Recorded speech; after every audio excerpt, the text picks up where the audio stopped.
CM Revanth Reddy ప్రస్తుతం మీడియాతో మాట్లాడుతున్నారు. లైవ్ లో చూద్దాం.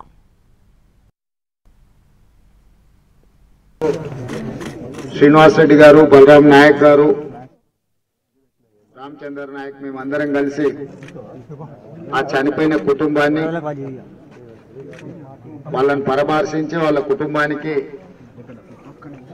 ఒక ధైర్యాన్ని రాష్ట్రం ప్రభుత్వం వైపు ఇవ్వాలన్న ఆలోచన, అదేవిధంగా తండ్రి కూతుళ్లకు రాష్ట్ర ప్రభుత్వం నుంచి వారు మరణించడం విషాదకరమైన సంఘటన.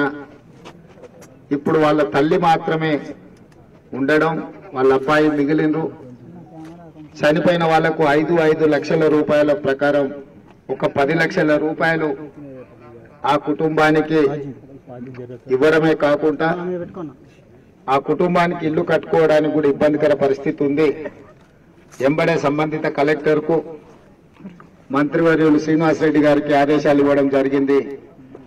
ఈ రోజే వాళ్లకు ఇందిరమ్మ ఇల్లు కూడా మంజూరు చేసి ఆ కుటుంబాన్ని ఆదుకోవాలని. అదేవిధంగా చనిపోయిన అమ్మాయి ప్రభుత్వ అధికారిగా ఒక అగ్రికల్చర్ సైంటిస్ట్ గా ఛత్తీస్గఢ్ రాష్ట్ర కేంద్ర ప్రభుత్వంలో ఛత్తీస్గఢ్ లో ఉద్యోగం చేస్తున్నది. వారు ప్రభుత్వ ఉద్యోగంలో ఉండి మరణించారు కాబట్టి కంపాషనేట్ ఏదైనా ఉద్యోగం వల్ల సోదరుడు కూడా ఇవ్వడానికి ఉన్న అవకాశాన్ని కూడా పరిశీలించి ఆ కుటుంబాన్ని ఆదుకోవాలని రాష్ట్ర ప్రభుత్వం ఇవాళ నిర్ణయం తీసుకున్నది. అత్యంత దురదృష్టకరం, ప్రకృతి వైపరీత్యం. ఇంతగా మన మీద ప్రకృతి పగబట్టినట్టుగా పేదల్ని ఈరోజు బలి తీసుకున్నది. అన్ని రకాలుగా ముందస్తు చర్యలు తీసుకున్నా కొంత ప్రాణ నష్టం, కొంత ఆస్తి నష్టం, ప్రభుత్వ ఆస్తులు, ప్రైవేట్ ఆస్తులు కూడా నష్టపోవడం జరిగింది.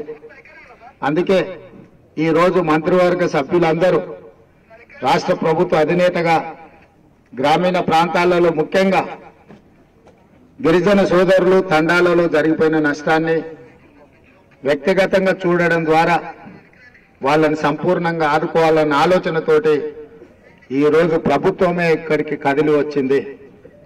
ఇక్కడికి వచ్చిన సందర్భంగా సీతారామ తండావాసులు ఈ పక్కన ఇంకా 2 తండాలు ఇదే విధంగా ఎప్పుడు అధిక వర్షాలు వచ్చినా ముంపున గురవుతున్నాయి. మేము ఎక్కడైనా సురక్షిత ప్రాంతంలో మేము ఇల్లు కట్టుకొని అక్కడికి తరలిపోతామని చెప్పి స్థానిక శాసనసభ్యుడు ఇక్కడి ప్రజలు నా దృష్టికి తీసుకొచ్చిండ్రు.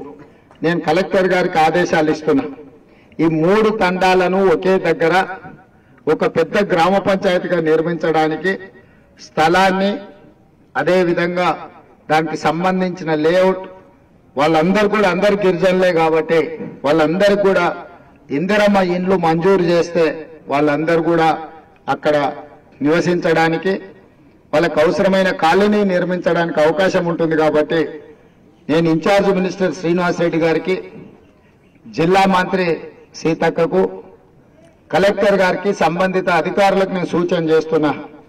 తక్షణమే వీళ్ళందరినీ ఒక మంచి కాలనీ నిర్మించడానికి అవకాశం ఉన్న స్థలాన్ని మీరు ప్రభుత్వం వైపు నుంచి ప్రతిపాదించి అందరికీ ఇల్లు కట్టించడానికి ఇందిరమ్మ ఇల్లు మంజూరు చేయండి అని చెప్పి నేను సూచన చేస్తున్నా. తక్షణమే ప్రభుత్వం యొక్క అనుమతి కోసం ఆ వివరాలు తీసుకొస్తే వాటిని మంజూరు చేద్దాం. ఇదే కాకుండా ఎమ్మెల్సీ తీన్మార్ మల్లన్న గారు ఇక్కడ మొత్తం వాళ్ళ తిను వస్తువులు, వాళ్ళ కష్టార్జితం అంతా కూడా తడిసిపోయింది. కట్టుబట్టలతో ఈరోజు వాళ్ళు నిలబడాల్సిన పరిస్థితి వచ్చింది అన్నారు. కలెక్టర్ గారికి నేను ఆదేశాలు ఇస్తున్నా. తక్షణమే వాళ్లకు 10 రోజులకు సరిపోయే అన్ని నిత్యావసర సరుకులు, బియ్యము, ఉప్పు, పప్పు, మంచు నూనె ఏమేం కావాలనో కూడా ప్రత్యేకంగా వాళ్ళందరికీ కూడా ఇవ్వడమే కాకుండా ప్రతి కుటుంబానికి ఈ తడిసిపోయిన ఇళ్లకు తాత్కాలిక ఉపశమనం, చేతి ఖర్చులు ఉన్నాయో లేవో తలా 10,000 రూపాయలు ప్రతి కుటుంబానికి, నగదు కూడా కుటుంబాలకు 10,000 రూపాయలు వాళ్ళకి తక్షణమే సహాయం అందించాల్సిందిగా కూడా నేను కలెక్టర్ గారికి ఈ సందర్భంగా ఆదేశాలు ఇస్తున్నా. అదేవిధంగా అర్ధరాత్రి పూట రాత్రి 2-3 గంటలకు నీళ్లు రావడం వల్ల వాళ్ళ దగ్గర ఉన్న ఆస్తి పత్రాలు కావచ్చు, చదువుకున్న పిల్లల సర్టిఫికెట్లు కావచ్చు, లేకపోతే ఆధార్ కార్డు, ఇతర ఏవైనా ప్రభుత్వ గుర్తింపు పత్రాలు కావచ్చు, ఇవన్నీ కూడా ఒకవేళ తడిసిపోయి అవి ఉపయోగానికి రాకుండా పోతే తక్షణమే కలెక్టర్ గారు వాళ్ళందరిది నమోదు చేసుకొని వాళ్ళ పాస్ పుస్తకాలు కావచ్చు, ఆస్తి పత్రాలు కావచ్చు, చదువుకున్న విద్యార్థుల సర్టిఫికెట్లు కావచ్చు, ఆధార్ కార్డు కావచ్చు, ఏవైనా వాళ్ళ సర్టిఫికెట్లకు సంబంధించిన విషయాలు ఏమున్నా వివరాలు సేకరించి తక్షణమే ఒక ఎఫ్ఐఆర్ నమోదు చేసి తద్వారా వాళ్ళకు మళ్ళీ కొత్త సర్టిఫికెట్లు ఇవ్వడానికి కూడా అవసరమైన చర్యలు తీసుకోండి. ఒకవేళ అవసరమైతే ప్రభుత్వం ప్రత్యేకమైన అనుమతి ఇవ్వడం ద్వారా వాళ్ళకు జరిగిన నష్టాన్ని పూడ్చాలనే ప్రయత్నం రాష్ట్ర ప్రభుత్వం చేయాలని ఈరోజు నిర్ణయం తీసుకున్నది. అదేవిధంగా అక్కడ రోడ్డు నేను చూసి వచ్చిన పూర్తిగా దెబ్బతిన్నది. భవిష్యత్తులో ఇట్లాంటి అత్యధికంగా వర్షాలు వస్తే కూడా ఏ విధంగా నివారణ చర్యలు తీసుకోవాలి, మళ్ళీ సమస్య రాకుండా ఈ సమస్యను శాశ్వతంగా పరిష్కరించాలి. గతంలో కూడా 2 సార్లు ఇదే విధంగా ఈ తండా మీదకి వరదలు వచ్చిన రోడ్డు బ్రిడ్జ్ అది సరిపోతలేదని చెప్తున్నారు. ఎమ్మెల్యే గారు కూడా దారెంబడి వస్తుంటే చెప్పడం జరిగింది. తాత్కాలికంగా ఇప్పుడు పునరుద్ధరించిన దీన్ని శాశ్వతంగా పరిష్కరించడానికి అవసరమైన చర్యలన్నీ తీసుకోవాలని నేను ఆర్ఎండ్బి అధికారులకు కానీ, నేషనల్ హైవే అధికారులకు కానీ కలెక్టర్ గారికి నేను ఆదేశాలు ఇస్తున్నా. మీరు తక్షణమే దాన్ని ఇన్స్పెక్షన్ చేసి టెక్నికల్ ఎక్స్పర్ట్స్ తోనే అసెస్ చేయించండి.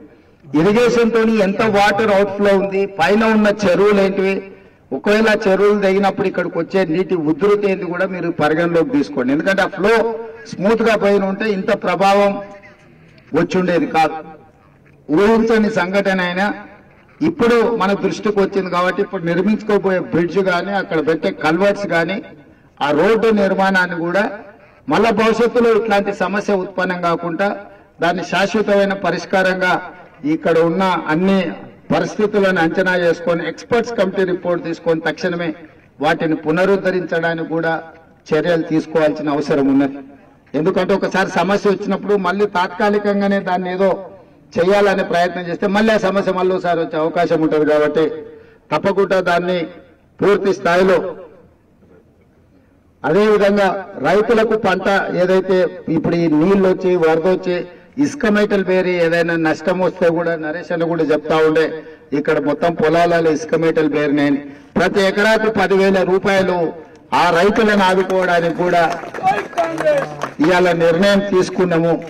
కాబట్టి వాటిని కూడా అగ్రికల్చర్ డిపార్ట్మెంట్ తోనే అంచనా చేయించి రెవెన్యూ అండ్ అగ్రికల్చర్ సిబ్బంది క్షేత్రస్థాయిలో పర్యటన చేసి పరిశీలించి అది కూడా అంచనా వేసి తక్షణమే మంజూరు చేయించుకోండి. ఇంకేదైనా అత్యవసర పరిస్థితులు ఉంటే కూడా కలెక్టర్ ఖాతాలో 5 కోట్ల రూపాయలు అదనంగా నిన్ననే విడుదల చేయడం జరిగింది. కలెక్టర్ గారు వాటి నుంచి ఏదైనా స్థానిక సమస్యలు ఏదైనా వస్తే అక్కడికక్కడికే పరిష్కరించడానికి కూడా మీరు మంజూరు చేసే అనుమతి రాష్ట్ర ప్రభుత్వం ఇచ్చింది. కాబట్టి మీరు ఆ విషయాన్ని కూడా దృష్టిలో పెట్టుకొని వాళ్ళని ఆదుకొని కష్టాలలో ఉన్నారు. మీరు మానవత్వంతో మనము ప్రభుత్వము అధికారులు వ్యవహరించాలి. మనం చట్టాలు నిబంధనలు అని చర్చ చేసుకుంటూ ఉంటే వాళ్ళకు నష్టం జరుగుతుంది. వీళ్ళు పేదవాళ్ళు, మరీ ముఖ్యంగా గిరిజనులు. కాబట్టి ప్రభుత్వం ఉదారంగా ముందుకొచ్చి వీళ్ళ పట్ల మానవీయ కోణంలో మనం వ్యవహరించాలి, నిర్ణయాలు తీసుకోవాలి. అందుకే నేను అధికారులకు సూచన చేస్తున్నా, ఆదేశాలు ఇస్తున్నా. అదేవిధంగా ఇన్ఛార్జ్ మినిస్టర్ గారికి సూచన చేస్తున్నా. మీ దృష్టికి ఏది వచ్చినా అక్కడికక్కడనే మీరు అనుమతి ఇవ్వండి. అవసరమైతే మళ్ళా ప్రభుత్వంలో మనం కావాల్సిన విధానపరమైన నిర్ణయాలు మంజూరు చేసే విషయాన్ని మనం పరిగణలోకి తీసుకుందాం. మీరు స్వేచ్ఛగా ఈ ప్రజలను ఆదుకోవడానికి, వాళ్ళ జీవితాలు పునరుద్ధరించడానికి, మళ్ళీ యథాతథ పరిస్థితి వాళ్ళకు వచ్చే విధంగా మీరు పర్యవేక్షించుకుంటూ అధికారుల నుంచి సమాచారం తెప్పించుకుంటూ మీరు నిర్ణయాలు తీసుకోండి. ఏదైనా ప్రభుత్వ స్థాయిలో నిర్ణయాలు మళ్ళీ తీసుకునేది ఉంటే మనం తీసుకుందాం. మీకు స్వేచ్ఛ ఉన్నది. ఇన్ఛార్జ్ మినిస్టర్ గా మీరు కావాల్సిన నిర్ణయాలు ఏవైనా తీసుకొని ప్రభుత్వానికి ప్రతిపాదన పంపించండి. ఆ ప్రతిపాదనలు ఆమోదించి వీళ్ళ కష్టాలు తీర్చడానికి ప్రభుత్వం చర్యలు చేపడుతుందని చెప్పి తెలియజేస్తూ తండావాసులందరూ కూడా నా సూచన ఒకటే, ధైర్యంగా ఉండండి. ప్రభుత్వం మీది, మిమ్మల్ని ఆదుకోవడానికి ప్రభుత్వం సిద్ధంగా ఉంది. మీకు అవసరమైన మేరకు అన్ని రకాలుగా మీ జీవితాలలో మళ్ళీ మంచి రోజులు చూడడానికి అవసరమైన అన్ని చర్యలు ప్రభుత్వం తీసుకుంటుందని తెలియజేస్తూ ఈ రోజు సీతక్క కూడా మీ అందరి కష్టాల్లో నా దృష్టికి తీసుకొచ్చింది. తప్పకుండా ముందస్తు జాగ్రత్తలు తీసుకోవడమే కాకుండా శాశ్వతంగా మీ సమస్యల్ని పరిష్కరిస్తామని చెప్పి మీ అందరికి తెలియజేస్తూ మీ దగ్గర సెలవు తీసుకుంటున్నా.